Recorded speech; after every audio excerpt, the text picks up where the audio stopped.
Good morning students, welcome to perfect classes. Last class में बेटा हम लोगों ने पढ़ा था कि नेटवर्क क्या होता है, नेटवर्क में यूज होने वाले कंपोनेंट्स क्या होते हैं एंड टाइप्स ऑफ नेटवर्क। और आज की क्लास में हम पढ़ेंगे नेटवर्क आर्किटेक्चर एंड टोपोलॉजी के बारे में। Now let's start our network architecture. Network architecture is an overall design of a computer network that describe how a computer network is configured and what strategy are being used in it. That means कि network architecture एक तरह से पूरे network का overall design होता है। जितने भी कंप्यूटर हमारे नेटवर्क में कनेक्ट होते हैं वो किस तरीके से जुड़े हुए हैं और उसके लिए हमें कौन सी स्ट्रैटेजी हमने यूज की है ये डिस्क्राइब करता है। तो network architecture basically two type का होता है। First is client server and second is P to peer. Client server architecture जो होती है इसमें हमारा एक मेन कंप्यूटर होता है जिसको हम कहते हैं सर्वर, और इससे बहुत सारे कंप्यूटर्स और कुछ हार्डवेयर रिसोर्सेज वगैरह जुड़े होते हैं जो क्या कहलाते हैं, क्लाइंट्स, या इनको हम वर्क स्टेशन भी कहते हैं। सर्वर आपका मेन कंप्यूटर होता है जो कि इन क्लाइंट्स को सर्विसेज प्रोवाइड करता है। सर्विसेज लाइक यदि ये इनसे रिक्वेस्ट करते हैं डाटा रिट्राइवल की या किसी हार्डवेयर रिसोर्स को यूज करने की या डाटा स्टोरेज की as well as. And second हमारा peer to peer network. Peer to peer network is a network where a few computers having equal capacity and capabilities are connected together to use the resources available on the network. That means P2P network में यहाँ पे बहुत सारे computer आपके network में आपस में connect होते हैं जिनकी इक्वल कैपेसिटी और इक्वल कैपेबिलिटीज होती हैं, और इसमें कोई भी हमारा मेन सर्वर नहीं होता है। हर कंप्यूटर अपने आप में सर्वर भी होता है और एज अ क्लाइंट भी वो वर्क करता है। ये आपस में कनेक्ट होते हैं जिससे ये रिसोर्सेज को यूज कर सकें जो नेटवर्क में है। एंड नेक्स्ट टॉपिक है हमारा नेटवर्क टोपोलॉजीज। नेटवर्क टोपोलॉजी को समझने के लिए पहले हमें ये समझना पड़ेगा कि ये जरूरी जितने भी कंप्यूटर हमारे नेटवर्क में कनेक्टेड हैं तो वो कैसे हमारे नेटवर्क में कनेक्टेड हैं, वो कैसे रिसोर्सेज को इसमें यूटिलाइज कर रहे हैं। इसको समझने के लिए हमें सबसे पहले ये समझना पड़ेगा कि नेटवर्क हमारा किस तरह से क्रिएट हुआ है। तो नेटवर्क टोपोलॉजी बेसिकली जिसको हम रेफर करते हैं वही होता है कि कंप्यूटर्स या और पेरिफेरल डिवाइसेस जो हमारी कंप्यूटर में कनेक्ट हैं वो फिजिकली या लॉजिकली किस तरह से कनेक्टेड है और डाटा का फ्लो हमारा किस तरह है उसको डिस्क्राइब करता है। तो वेरियस टाइप की आपकी टोपोलॉजी है जो हम यूज करते हैं। बस topology, star topology, ring, tree topology, mesh topology and hybrid.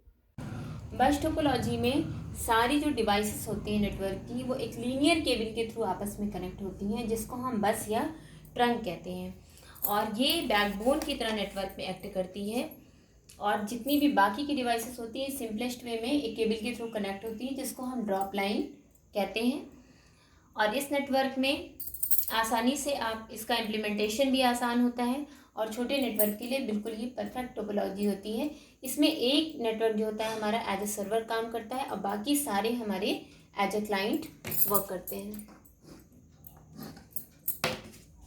इसकी मेन डिसएडवांटेज ये होती है कि यदि हमारी ये मेन केबल बैकबोन जिसे हम कहते हैं वो फेलियर हो जाती है तो हमारा सारा नेटवर्क इससे फेल हो जाता है। Second topology star topology.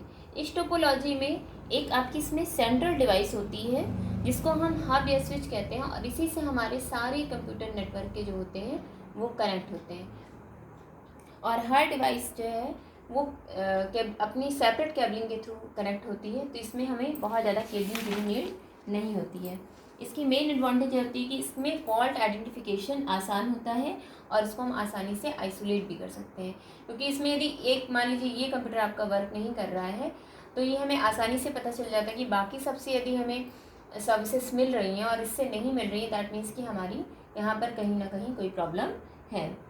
लेकिन इसकी मेन डिसएडवांटेज ये होती है कि यदि हमारा ये मेन हब फेलियर हो गया तो हमारा ओवरऑल नेटवर्क जो है वो डिस्टर्ब हो जाएगा। And third topology is ring topology. इस टोपोलॉजी में जितने भी नोड्स यानी जितने भी कंप्यूटर हमारे होते हैं नेटवर्क में वो एक के बाद एक आपस में कनेक्ट होते हैं और एक रिंग का फॉर्म करते हैं। एक रिंग के फॉर्म में ही आपस में कनेक्ट होते हैं, जैसे ये आपका इससे कनेक्ट है और इससे भी कनेक्ट है, एंड देन ये यहाँ कनेक्ट है, ये इससे भी कनेक्ट है और इधर भी कनेक्ट है। इस तरह से ये क्या होते हैं, ये एक रिंग के फॉर्म में आपस में कनेक्ट होते हैं और इसमें ज़्यादा केबलिंग की हमको नीड होती है। इसकी मेन जो एडवांटेज हमारी होती है रिंग टोपोलॉजी की, कि इसमें ये हाई बैंडविड्थ को ऑफर करता है और इसे हम लार्ज डिस्टेंस तक बढ़ा सकते हैं। और लेकिन इसमें की सबसे बड़ी डिसएडवांटेज होती है कि यदि आपका एक भी इसमें से सिस्टम आपका गड़बड़ हुआ या ख़राब हुआ तो पूरा नेटवर्क आपका फेलियर हो जाता है, क्योंकि डाटा का फ्लो का जो डायरेक्शन होता है वो सिंगल होता है। मान लीजिए यहाँ से आपका डाटा ट्रांसफ़र हुआ और ये आपका कंप्यूटर यहाँ पर ख़राब है, तो डाटा इसके आगे आपका नहीं बढ़ेगा, चाहे बाकी सारे सिस्टम आपके ठीक ही हों। And next topology is tree topology. Tree topology में स्टार नेटवर्क कई स्टार नेटवर्क आपस में कनेक्ट होते हैं। देखिए जैसे उसमें एक हब होता है ना आपकी सेंट्रल यूनिट, और उससे कई सारे आपके सिस्टम जुड़े होते हैं। जैसे मेन हब ये है, इससे 3 हब आपके और कनेक्ट हैं और इसके बाद इसमें कंप्यूटर्स आपके नेटवर्क में कनेक्टेड हैं। और ये इस टोपोलॉजी में जितने भी स्टार नेटवर्क हैं वो एक बस के थ्रू आपस में कनेक्ट होते हैं। दैट मीन्स कि ट्री टोपोलॉजी जो होती है हमारी वो स्टार और बस टोपोलॉजी का कॉम्बिनेशन होती है। इसकी मेन एडवांटेज ये होती है कि हम इसमें नेटवर्क का एक्सपेंशन आसानी से कर सकते हैं। देखिए जैसे ये 3 हब है, हमने एक हब यहाँ पर और कनेक्ट कर दिया, इससे हमने और भी अपने सिस्टम को बढ़ा लिया, तो यहाँ पे नेटवर्क का एक्सपेंशन हम आसानी से कर सकते हैं। लेकिन इसी के साथ डिसएडवांटेज भी ये होती है कि इसका मेंटेनेंस जो होता है वो बहुत ही टिपिकल होता है।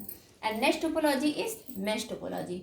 मैश टोपोलॉजी में हर नोड यानी हर कंप्यूटर, जितने भी कंप्यूटर हमारे नेटवर्क में कनेक्टेड हैं वो आपस में एक दूसरे के साथ लिंक होते हैं। जैसे आप इस सिस्टम को लीजिए, ये इससे भी कनेक्ट है, इससे भी कनेक्ट है, इससे भी कनेक्ट है और इससे भी कनेक्ट है।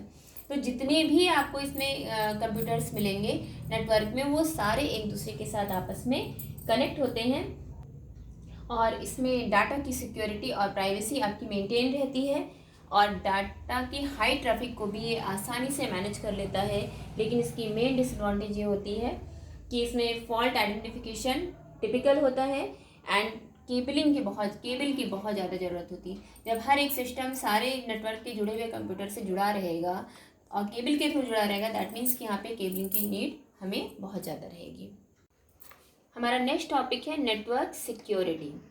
ये बहुत इम्पॉर्टेंट है कि जितने भी हमारे नेटवर्क में डाटा हैं या हमारे रिसोर्सेस हैं वो किसी भी अनऑथराइज्ड पर्सन के द्वारा एक्सेस ना किए जाएं और मिसयूज ना किए जाएं। तो हमें अपने नेटवर्क में डाटा को सिक्योर करने की ज़रूरत होती है, तो उसके लिए कुछ मेथड्स को हम अप्लाई कर सकते हैं। First is access control.